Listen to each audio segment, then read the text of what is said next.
30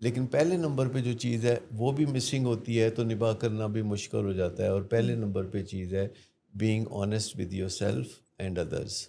تو ایک دوسرے کے ساتھ لین دین میں فیئر ہونا ذرا مشکل پایا جاتا ہے معاشرے میں. اس کے بعد نباہ بڑا مشکل سمجھا جاتا ہے. انا بیچ میں آ جاتی ہے. پرانی جو علتیں ہیں بعض اوقات نظریات ہی خراب ہوتے ہیں یا ڈیفیکٹیو ہوتے ہیں یا آبسولیٹ ہوتے ہیں یا آرتھوڈاکس ہوتے ہیں. تو ایسی صورت میں جب بات شروع ہوتی ہے تو بات سے بات نکلتی ہے, پھر آواز اونچی ہوتی ہے, پھر بندہ تھوڑا غرانا شروع کر دیتا ہے, پھر آنکھیں سرخ ہو جاتی ہیں, پھر دم ہلنے لگتی ہے اور اس کے بعد فساد ہوتا ہے. تو جب فساد ہوتا ہے تو پھر جب اینڈ رزلٹ فساد نکلتا ہے تو پھر جواب دہی چھوڑ کے خاموشی اختیار کر لیتے ہیں. تو آپ یوں سمجھیں کہ جب خاموشی اختیار کرتے ہیں تو پھر وہ اس کو اچھے اچھے نام دیتے ہیں. میں برداشت کر رہا ہوں, ایک چپ تے 100 سکھ, میرا تے صبر ہی ہے, میرا تے صبر ہی پائے گا, تانوں اللہ پوچھے گا. مطلب یہ ساری چیزیں چلتی رہتی ہیں, لیکن وہ جو صبر کا پیمانہ ہے وہ بھی لبریز ہو جاتا ہے.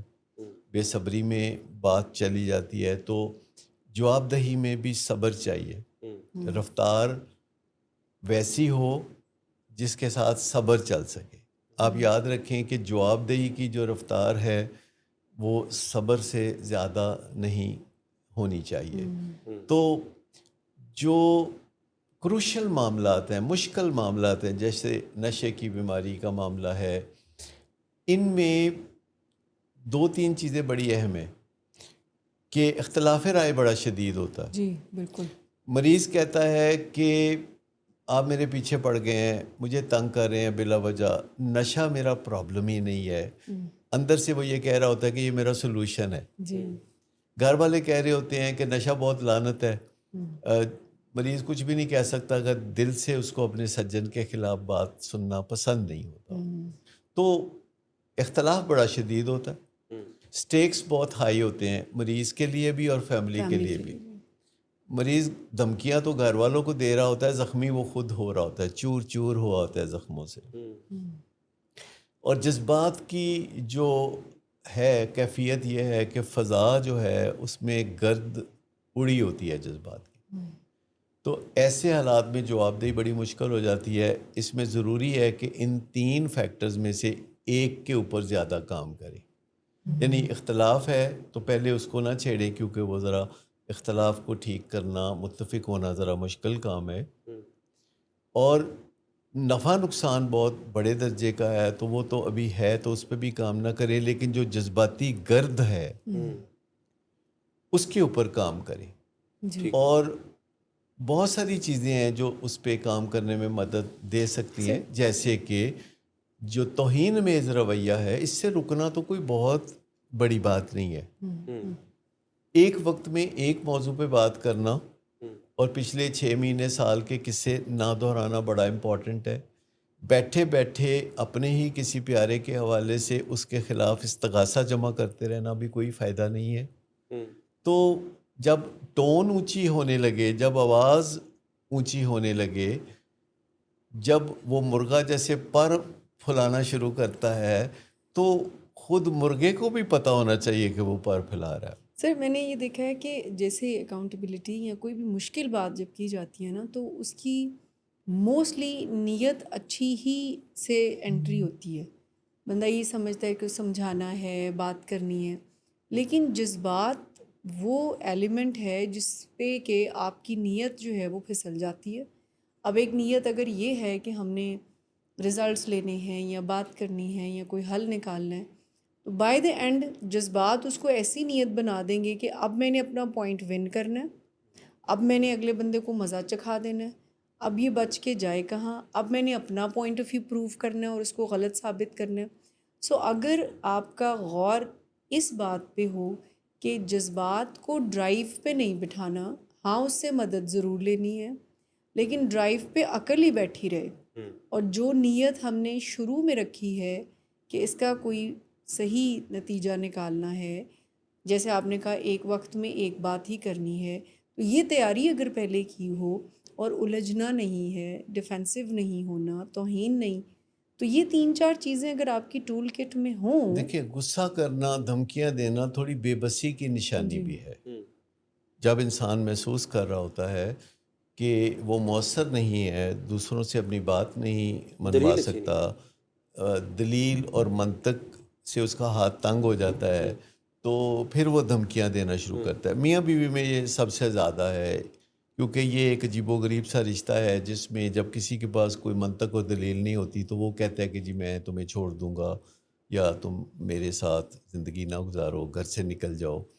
تو اپنے کسی بھائی کو یا بہن کو یا والدین کے ساتھ بات کرتے ہوئے لوگ عموماً یہ رویہ اختیار نہیں کرتے. تو جو دھمکیاں ہیں ان کو پہچاننا کہ یہ ہماری بے بسی کی علامت ہے، اور جہاں ہمیں بے بسی کا سامنا ہوتا ہے ہمیں اس وقت ان چیزوں پر توجہ دینے کی ضرورت ہوتی ہے جو ابھی بھی ہمارے بس میں ہے. ایسے میں یہ بھی لگتا ہے کہ کسی کو یہ لگتا ہے کہ شاید یہاں پہ سرد مہری ورک کرے گی، کہ کوئی دوسرا اگر اشتعال انگیزی کے اوپر اترایا یا کوئی دوسرا اگر بات نہیں سنتا تو پھر بالکل خاموشی یا سرد مہری کی طرف جانا، کہ یہ مسئلے کا حل ہے. انسان میں یہ نظریہ بھی بڑا کارآمد سمجھا جاتا ہے کہ اگر وہ گھٹنے پہ ماریں گے تو آنکھ پھٹے گی، اور اگر آنکھ کا نشانہ لیں گے تو دوسرا بندہ پھر یہ گیس کرتا ہے کہ گولی آنکھ پہ نہیں لگی، آنکھ تو بچ گئی ہے لیکن میں جان سے چلا گیا. تو بہت سارے نظریات ایسے ہوتے ہیں جو بڑے امکانہ سے ہوتے ہیں لیکن انسان اس کے اوپر چل رہا ہوتا ہے. تو جو دھمکیاں ہیں، جب ہم کسی کو دھمکیاں دیتے ہیں یا کوئی ہمیں دھمکیاں دیتا ہے تو اس کا خطرے کے علاوہ ایک مطلب یہ بھی ہوتا ہے کہ وہ بندہ بہت بے بس محسوس کر رہا ہے. اور اگر ہم اس کی بے بسی کو بڑے اچھے طریقے سے کھول کے بیان کر دیں اور ریکنسائل کرنے کی کوشش کریں، کیونکہ آفٹر آل ہم جن لوگوں کی باتیں کر رہے ہیں وہ فیملی ممبر ہوتے ہیں اور ان کی کچھ اچھی یادیں بھی ہوتی ہیں، تو اچھا نتیجہ بھی نکل سکتا ہے. لیکن ایک اور بھی چیز ہوتی ہے کہ جب کروشل میٹرز پہ یا مشکل معاملات پہ بات چیت کر رہے ہوتے ہیں فیملی ممبر، جیسے نشے کا معاملہ ہے، تو گھنٹوں بات چیت کرتے رہنا جو ہے وہ تھکاوٹ پیدا کرتا ہے اور جذباتی طور پر مشتعل کر دیتا ہے اور کوئی نتیجہ نہیں نکلتا. تو جب بھی کسی اہم موضوع پہ کوئی بھی میٹنگ ہو تو اس کا ایک سٹارٹنگ ٹائم اور ایک اینڈنگ ٹائم ہونا چاہیے. دوسرا، جتنے بھی مشکل مسئلے ہوتے ہیں کبھی بھی نہیں سوچنا چاہیے کہ ایک ہی نشست میں آپ کوئی کارآمد نتیجہ نکال سکیں گے. آپ کو پہلے سے طے کرنا ہوتا ہے کہ کتنی نشستوں میں کارآمد نتیجہ نکلے گا. ایک اور چیز بھی ہے کہ ہم انسان بڑے سٹوری رائٹر ہیں، مطلب اور کوئی بات ہوئے نہ ہوئے کسی بندے سٹوری رائٹر وہ ضرور ہوتا ہے کہ وہ فل ان دی گیپ کر لیتا ہے. جو کچھ اس نے دیکھا ہے اس کا بھی اندازہ لگاتا ہے، اور جو نہیں دیکھا اس کا بھی حساب کتاب پورا جوڑ لیتا ہے. یعنی جو ڈاٹس ہیں وہ ملا لیتا ہے اپنے ساتھ، اور وہ سمجھتا ہے کہ جو میری کہانی ہے وہ بالکل درست ہے، جبکہ دوسرا بندہ اپنی کہانی پہ ناز کر رہا ہوتا ہے. تو یہ جو کہانی ہے اس کے بارے میں بھی ذرا دیکھنا چاہیے کہ فیکٹس کو اور کہانی کو بالکل الگ الگ کر دینا چاہیے. آپ نے مجھے آج شام 4 بجے کا وعدہ کیا تھا ملنے کا، آپ نہیں ملے، یہ ایک فیکٹ ہے. آپ چاہتے تھے کہ میں پریشان ہو جاؤں، آپ نے میری زندگی خراب کرنی تھی، یہ کہانی ہے. یہ تو آپ کا روز کا معمول ہے، آپ ایسا ہی خود مجھے دکھ دینا چاہتے تھے، جان کے آپ نے یہ کیا. اچھا، پھر ایبسلیوٹائز کرنا، آپ نے تو ہمیشہ میری زندگی کو خراب کرنے کی کوشش کی، اور میں نے تو کبھی بھی کوئی ایسی بات نہیں کی جس سے کہ آپ کو کوئی زحمت ہو. میں تو کر ہی نہیں سکتا. ہاں، میرے تو آباء و اجداد نہیں. میں تو انمول گائے ہوں اور آپ بہت بڑے سانڈ ہیں. تو یہ جو چیزیں ہیں یہ گھروں میں ہم بے تکلفی سے اپنے پیاروں کو یہ کہتے رہتے ہیں. اور خاص طور پر میں آپ کو بتاؤں کہ بے تکلفی کا ایسا عالم ہے کہ ماں باپ اپنے بچوں کو جو کچھ کہہ لیتے ہیں میں یہاں مائک پہ وہ بول نہیں سکتا. سر، جو بھی سٹوری ہم بناتے ہیں نا، جو بھی سٹوری اگر اس میں حقائق نہیں ہے تو اس میں اگر ہم اپنے آپ کو ایک وکٹم بنا رہے ہیں اور اگلے کو بہت ظالم سا، ویسی ہی فیلنگز اٹیچ ہوتی ہیں جو ایکچولی میں پرابلم کرتی ہیں اور ہمیں ایک اچھی بات چیت سے بہت دور لے جاتی ہیں. کہ آپ اس سٹوری کو بلیو کرتے ہیں اور اس کے ساتھ آپ کی فیلنگ اٹیچ ہونا شروع ہو جاتی ہیں. دیکھیں اور 3 سوال ہے نا بیسیکلی کہ کسی وقت آپ کس چیز پہ فوکس کر رہے ہیں. جی جس چیز پہ آپ فوکس کر رہے ہیں آپ کے جذبات لمحہ موجود میں اس کے ویسے ہو مطابق ہوں گے. جائے گی. ہاں جی. اور جس چیز پہ آپ فوکس کر رہے ہیں اس کا مطلب ہے کہ باقی جو زندگی میں آپ کے مثبت چیزیں چل رہی ہیں ان پہ آپ کی توجہ Neglect ہے. بالکل بھی نہیں ہے. تو تمام ہائی اچیورز کو آپ اسی لیے پریشان دیکھتے ہیں کہ وہ اس چیز پہ فوکس کر رہے ہوتے ہیں جو ان کے پاس ابھی حاصل نہیں Missing ہوئی, ہے. اور جو چیزیں حاصل ہیں ان کے بارے میں وہ اوبلیویس ہوتے ہیں, وہ بادلوں کے پیچھے کہیں وہ چیزیں ہوتی ہیں, اور ایک بات ان کو یہ نہیں پتہ ہوتی کہ اگلا قدم کیا ہے. جی جی تو جی. وہ بار بار اس کو دہراتے رہتے ہیں کہ یہ صورتحال ہے, اس کے مطابق فیل کرتے رہتے ہیں, اور یہ فیل نہیں کرتے کہ ان پہ اللہ تعالیٰ کی نعمتیں کتنی ہیں, اور وہ 95 چیزیں چھوڑ کے ان 5 چیزوں کے بارے میں دبلے ہوتے رہتے ہیں سوچ سوچ کے جو حاصل نہیں ہے. اور پھر وہ یہ نہیں سوچتے کہ کیا چیز میرے بس میں ہے اس کے لیے میں قدم اٹھا لوں, اور کیا چیز, یعنی ایک اتنی سادہ سی بات کہ انسان اگر جاننا چاہے کہ لمحہ موجود میں یا آج کے دن میں کون سی چیزیں ہیں جو میرے اختیار میں ہیں, تو میں 80% ٹائم تو کم از کم اس کو دے دوں, اور جو چیزیں میرے اختیار میں نہیں ہیں یا تو میں اس کو کوئی ٹائم ہی نہ دوں یا تھوڑا ٹائم دے دوں. اور سرینٹی پیریڈ بھی تو یہی ہے نا کہ کوئی انسان جب خدا سے دعا کرتا ہے کہ میں ان چیزوں کو تسلیم کر پاؤں جو کہ میں, یعنی یہ جو کر سکنا اور نہ کر سکنے میں, اور پھر اس میں فرق جان لینا, یعنی خدا سے اس چیز کے بارے میں وہ کرنا کہ میں یہ تسلیم کر پاؤں, اس کی مجھے ہمت طاقت دے جو میں کر سکتا ہوں, یہ تسلیم کر پاؤں کہ نہیں کر لیکن سکتا. جو چیزیں آپ کر سکتے ہیں اور جو چیزیں آپ نہیں کر سکتے ان میں کلیئر فرق کرنے کے لیے آپ کو ذہانت کی ضرورت وزڈم ہے. ریکوائرڈ ہے. جی جی. اچھا, اگر ذہانت کی کوئی کمی واقعہ ہو گئی ہے, مہنگائی کا زمانہ ہے, کم ہو گئی ہے ذہانت, تو اے آئی موجود ہے آپ کے لیے. آپ ساری سچویشن اس کے سامنے رکھ دیں کہ یہ چند چیزیں میری زندگی میں چل رہی ہیں, تو مجھے سمجھ نہیں لگ رہی کہ میں ان میں سے کن چیزوں پر توجہ دوں. ابھی آپ سر کو کہانیاں بنانے کی جو بات کر رہے تھے, آپ نے کتاب میں, اور کتاب کا آپ کا نام ہے کہ نشے کی بیماری کا دوسرا نام ہے تصادم, تو اس میں آپ نے لکھا کہ تصادم جو ہے وہ کہانیاں بنانے سے ہوتا ہے. تو کیا یہ جو ہمیں شوق ہے کہ ہم کچھ فل ان دا بلینک وہ خود سے کر لیں کہ اچھا یہ دوسرے نے یہ سوچا ہوگا, کیا گھروں میں تصادم کی بیسک جڑ ہی یہاں سے شروع ہوتی ہے؟ دیکھیے, کہانی جو بنانا ہے اس سے آپ کو جسٹیفیکیشن مل جاتی ہے کہ چونکہ اس نے ایسا کیا ہے جو آپ کی کہانی ہے, اب آپ سمجھتے ہیں کہ اس کے ساتھ جو ہے کوئی سخت قدم اٹھانا بنتا ہے, ایبریسو ہونا بنتا ہے, سخت گیر ہونا بنتا ہے, بے عزتی بنتی ہے. یہ جو ہمارے ذہن میں آ جاتا ہے نا کہ جسٹیفائیڈ ہے, چونکہ میرا موقف صحیح ہے اس لیے میں روڈ ہو سکتا ہوں, میرے پاس وہ لائسنس ہے. تو یہ جو سوچ ہے یہ بذات خود تھوڑی سی اصلاح مانگتی ہے کہ اگر ہم صحیح بھی ہوں, اگر ہم بڑے منصب پر بھی ہوں, اگر ہم بہت پاپولر بھی ہوں, اگر ہم بہت حسین بھی ہوں, تو اس سے بدتمیز ہونے کا تو کوئی لائسنس نہیں ملتا. اور میں آپ کو بتاؤں کہ بڑا مشکل ہے میرے لیے, لیکن میں کہنے کی کوشش کروں گا ضرور, کیونکہ کہیں نہ کہیں بات دل پہ جا کے لگی. کیا آپ کا دل مانتا ہے کہ ایک والد جو ہے وہ اپنے بچے کو کہہ رہا ہے, بیٹے کو کہہ رہا ہے, نوجوان بیٹے کو, کہ رات کے 9 بج گئے ہیں اور میں نے تمہیں کہا تھا کہ موبائل رات کو 9 بجے جمع کرا دیا کرو اور صبح 9 بجے لے لیا کرو کیونکہ یہ ڈاکٹر صداقت نے فرمایا ہے. ٹھیک. تو وہ اصرار کر رہے ہیں, اور جب بچہ کہہ رہا ہے کہ ابھی دیتا ہوں ابھی دیتا ہوں, تو وہ اسے پھر فون کر کے کہتے ہیں کنجرا تینوں کنی دیر دا میں پہ کہنا کہ موبائل دیتے دیندہ کیوں نہیں. بنیادی طور پر یہ ڈاکٹر صداقت نے فرمایا تھا کہ 9 بجے رات موبائل لے لیا کریں اور صبح 9 بجے دے دیا کریں. اگلی بار ڈاکٹر صاحب نے نہیں فرمائی تھی. اب آپ خود سوچ لیں کہ جب باپ اپنے نوجوان بیٹے کو اس طرح پکارے گا, اور یہ کافی کامن ہے, میں آپ کو بتا سکتا ہوں, یعنی انسان وہی بات مانتا ہے جو تھوڑے اس کے حق میں جاتی ہے. اچھا آپ سوچ لیں کہ مائیں اپنی بیٹیوں کو کیا کہتی ہوں گی. اب میری تاب نہیں ہے کہ میں وہ بتا سکوں کہ مائیں اکثر اپنی بیٹیوں کو کیا کہتی ہیں. باپ اور بیٹے تک ٹھیک ہے.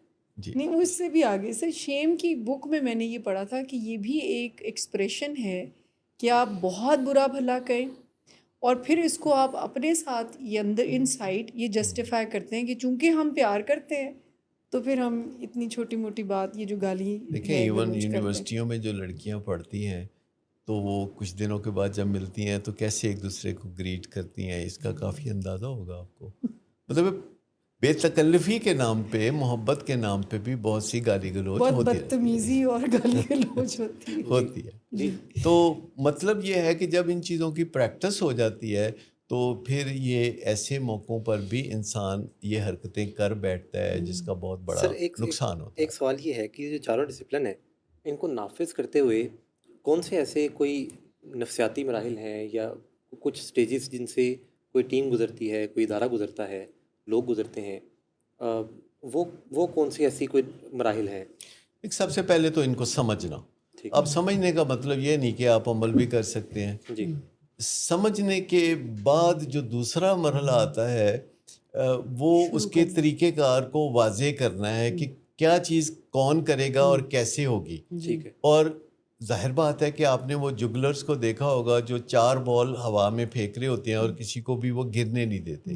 تو آپ کا کیا حال ہے کہ جب وہ آغاز میں یہ کام شروع کرتے ہیں تو 4 بالوں سے کرتے ہیں؟ نہیں، وہ ایک بال سے شروع کرتے ہیں، پھر دوسرا ایڈ کرتے ہیں، پھر تیسرا ایڈ کرتے ہیں، پھر چوتھا، پھر وہ بار بار بیچ میں گر بھی جاتے ہیں. تو 4 ڈسپلنز جو ہیں ایگزیکیوشن کے، ان کے ساتھ بھی ایسا ہی ہوتا ہے کیونکہ جن کے ساتھ ہمارا واسطہ ہوتا ہے یہ بہت سمارٹ فیملیز ہوتی ہیں لیکن یہ بکھری ہوئی یعنی اسکیٹرڈ فیملیز ہوتی ہیں.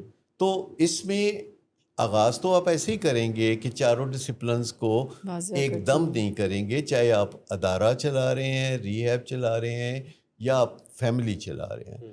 آپ پہلے ایک پہ توجہ دیں گے، پھر دوسرے پہ، پھر تیسرے پہ، پھر چوتھے پہ، اور پھر آپ تیسرے پہ واپس، پھر دوسرے پہ پہلے، اور تیسرے پہ پھر پہلے، اور دوسرے پہ پھر دوسرے، اور چوتھے پہ پھر 1 2 3 4. تو یہ چیزیں جو کرتے ہیں تو پھر آپ کو ایسے ہی پریکٹس ہو جاتی ہے. جیسے آپ دیکھتے ہیں نوجوان جو ہے اسمارٹ فون پہ ایسے ایسے ایسے ایسے کر کے کتنی تیز میسج لکھ رہے ہوتے ہیں، یا گاڑی چلاتے ہوئے آپ کو پتہ بھی نہیں ہوتا کہ آپ کتنی مشکل ٹریفک میں سے اپنی گاڑی کو صحیح نکال کے گھر پہنچ جاتے ہیں. یا خواتین ہنڈیاں پکا رہی ہوتی ہیں، ساتھ روٹیاں بھی پکا رہی ہوتی ہیں، ساتھ ٹیلی فون پہ بھی کچھ کہہ رہی ہوتی ہیں، کسی کے ساتھ باتیں کر رہی ہوتی ہیں، ساتھ بچوں کو بھی ڈانٹ رہی ہوتی ہیں بیچ میں. تو جب انسان پریکٹس کرتا ہے اور صحیح پریکٹس کرتا ہے تو وہ پرفیکٹ بھی ہو جاتا ہے. آج ہم نے سر یہ بڑا زبردست ڈسکس کیا چاروں ڈسپلنس کو. سر آپ کا بہت شکریہ، مشی محلہ کا بہت شکریہ، آئی ٹی ڈپارٹمنٹ کا بہت شکریہ، آپ کا بہت شکریہ.